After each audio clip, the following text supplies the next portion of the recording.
Indiana Jones and the Kingdom of the Crystal Skull is the next movie we are looking at in this retrospective series when it comes to the Indiana Jones movies. This is the fourth installment. This is the latest one that has come out. It came out in 2008.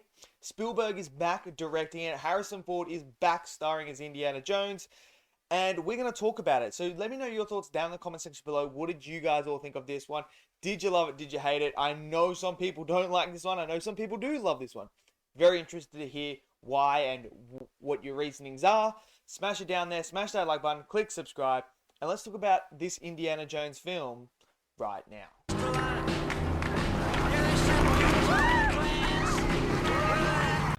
Okay, so the fourth installment in the Indiana Jones franchise, The Kingdom of the Crystal Skull. Now, I've liked Raiders of the Lost Ark. I really enjoyed that one.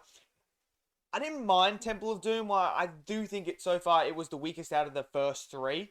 And then Last Crusade, I absolutely adored. I love that movie so much, man, after watching it. It's easily my favorite of the Indiana Jones movies, and I love that one.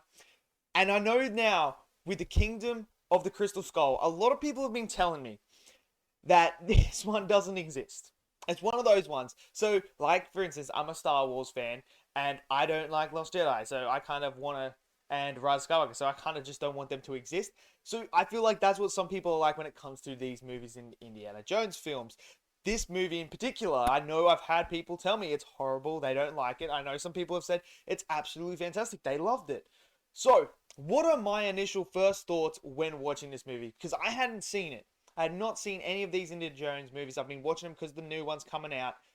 Kingdom of the Crystal Skull is a mixed bag for me. There are things that I absolutely really liked about this movie that I thought were awesome, that I really were on board with. And then there was other things as well that just fell very flat for me, that just didn't work. Now, some of the things that I really enjoyed when it came to this movie was that, look, each Indiana Jones movie has been very unique and different in its own way, and especially with the relics or the thing that Indy is going after. They've all been unique and something different and showcasing some sort of thing that happened, maybe in history or, supernatural. And that's what I loved about it. I like this idea, this legend, this world building, this lore behind these things. When it came to this one, this was all about aliens. So it's actually about a skull that is actually alien. That is actually their skull. It's a crystal skull that is from the alien body. And I like that concept and that idea revolving around the extraterrestrial life. Rather than we just had the Holy Grail. We've already had the one in the Temple of Doom with the crystal things in there. And then we had the Ark as well. So then Spielberg gave us this one that is just unique and different. And with the whole idea surrounding aliens coming down, showcasing people all this stuff, and just exploring that lore, I thought that was really, really cool and a really good idea to separate this movie in its uniqueness from the other ones. Because when you do adventure movies like this, you can easily make them repetitive, and then as it goes on, you just get tired, you get bored. It's like I've seen this before, where this felt refreshing. It did feel like it was something unique, something different, and this is an older indie as well. So this is made in 2008, so it's a fair while gap between this one and The Last Crusade. So obviously this is indie as he's more older. He looks like he's maybe, he'd probably be in his 50s maybe in there. So obviously Sean Connery doesn't come back as his father in this, which is a bit of a shame. I would like to see more of him in there. Unfortunately now we can't get any of that because he's no longer with us. But I would have liked to see him in this movie because I just feel like in The Last Crusade, him and Harrison Ford were just so good, man. It was just absolutely fantastic, the back and forth. That's what made that movie so good for me. And I feel like his presence was missing in this film after watching The Last Crusade. It really did feel like that. What they did introduce, though, in this is they brought back a character from the original movie, from the Raiders of the Lost Ark. So they brought in the love interest, Marion. She is back, which I'm glad they brought her back, because I feel like that was one of the strong things in Raiders of the Lost Ark that probably did it better than all the other Indiana Jones movies, was that love interest. You could feel the tension, you could feel the history between them two. And they bring her back in this movie, but with a twist. She actually has a son in this movie who's played by Shia LaBeouf. So he's in it, and he's actually Indy's son, which I didn't mind as well. It kind of gave this new dynamic.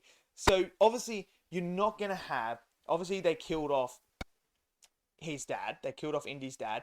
So now it's time for Indy to take his dad's role and become what his dad was and have a son. And when he finds out, you just see the difference in Indy and the way that he is trying to shape his son at that point.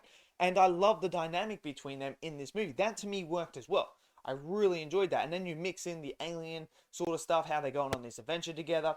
Worked so well. The love interest, it felt authentic. It felt like it was something that needed to be picked up because of the first movie. You kind of felt like it was unfinished. And they gave us a reason why it didn't work out. And then you get that happy ending at the end there with them two finally getting married and being together, which I thought should have happened after the first movie. It really had. Because Temple of Doom, I just didn't feel like that love interest worked at all. So I love that idea and that concept as well.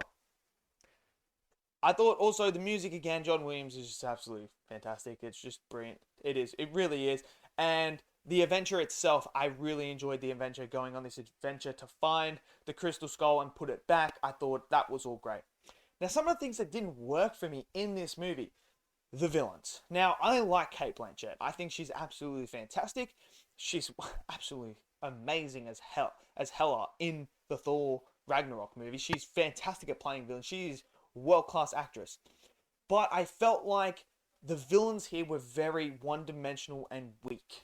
I didn't feel like they were very, I don't know what the word is, but they were very anonymous in this movie. Like, they show up here and there all the time, like popping up and that, but they never, they didn't feel like, oh man, if these guys get a hold of this, like the world is going to end. Like in the last Crusade, you felt like if they get the Holy Grail here, man, like the world's screwed.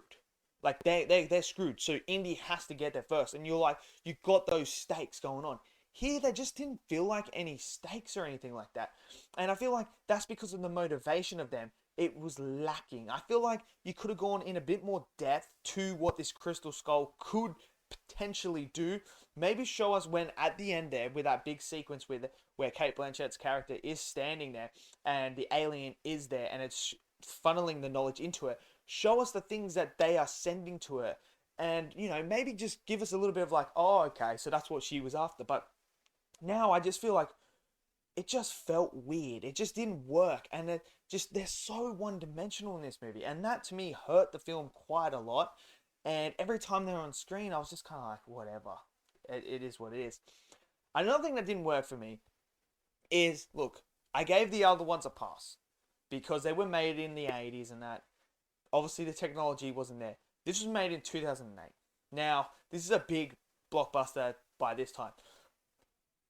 We have had movies at that time period that looked absolutely incredible.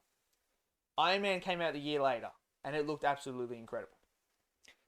There's a lot of shots in here that just didn't work. CGI-wise, green screens, and it just didn't work in this movie. It takes you out of it. You could tell what's fake and what's not fake.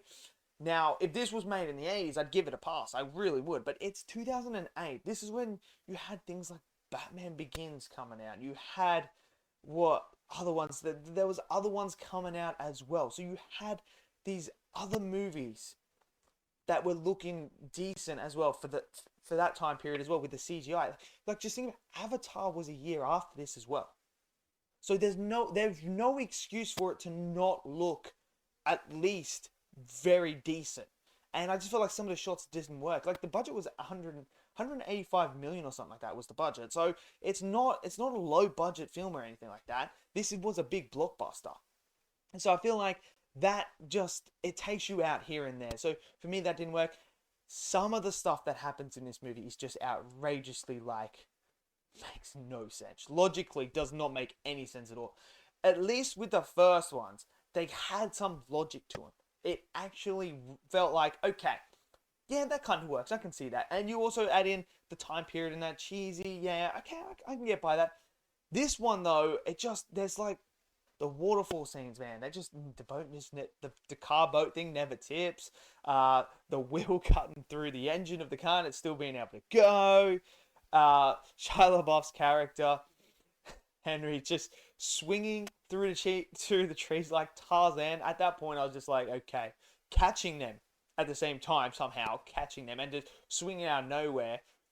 Just little things like that that just kind of just like, we're like, it just, that doesn't work. It didn't work for me, those things. So, like I said, the Kingdom of the Crystal Skull, it's a mixed bag.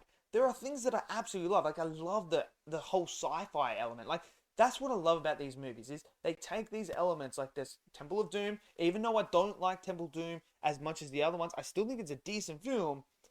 But what I appreciate and love is that it went down the horror elements, threw those in and gave us something different. And then, you know, this one throws in the sci-fi element and it just felt like that. And obviously I'm a huge sci-fi guru. I love that stuff. I'm a nerd for it. To add that in, that really piqued my interest and got me invested in it. So there are things that I love, things that I don't like. It is what it is. But I wouldn't say I hate this movie. I'd probably prefer to watch this one over Temple of Doom. I really would. I'd probably rank this one higher than Temple of Doom, just because of the sci-fi and the alien and that. And I just feel like this one piqued my interest more. While there are definitely things in Temple of Doom that I really, really enjoyed, like Shorty and that, I really liked him, that I would have loved them to incorporate more into these previous films. Both films have their pros and cons to me. I just feel like the pros in this one outweigh Temple of Doom. So let me know your thoughts down in the comment section below. What did you guys think of the Kingdom of the Crystal Skull? Did you love it? Did you hate it? Smash it down in that comment section below. Smash that like button. Click subscribe. And I'll see you guys next video. Until then, stay safe and peace out.